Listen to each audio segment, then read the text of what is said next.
So we're going to be looking at a lot of different sample charts for the Venus star point. These are all actual star points of people that have been born in our time. And when I say like 25 Scorpio, VSP conjunct Jupiter, that's an actual configuration. There are Scorpio star points that were born in 1947 that have and Jupiter was in Scorpio at the time, very close to that star point. So they have that, they have those together. In 1962, the star point was at 7 Aquarius, conjunct Saturn and the South Node.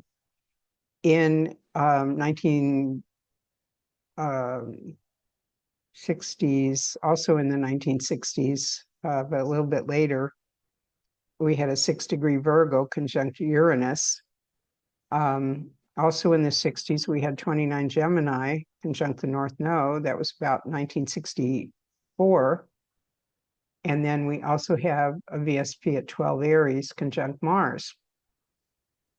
That, to say is, the reason I'm using these examples is because these are real configurations, and you might notice that your star point is conjunct that, and not only that, but you might notice that for the slower moving planets, especially Saturn, Uranus, and Jupiter, that your whole generation, your whole year's worth of star point people are going to have that.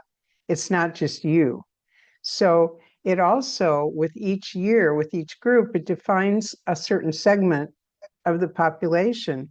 And so when you start memorizing these, like when I was researching this and working with it, I was like, oh, I know all the people born in 1958, you have ...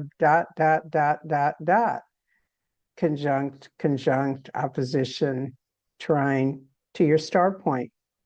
1954, you all have ... 1948. And people would say to me, how do you remember all of that? But when you start working with groups, especially your own age group and people around you, typically born within a decade of you, is going to be either younger or older than you, are going to be most of your peer group, right?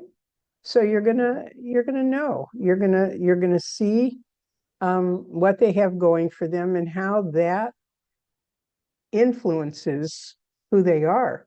Because typically, if you were to say, oh, 6 degrees Virgo star point, you would think of Virgo as really kind of practical and organized and methodical and service oriented and, kind of nose to the grindstone, get the work done, get the job done. But it's conjunct Uranus. What does that say about, that Virgo star point? It's got a really Uranian flair to it. So it gives it a lot more out of the box thinking and experimental, various, going down various paths in their life.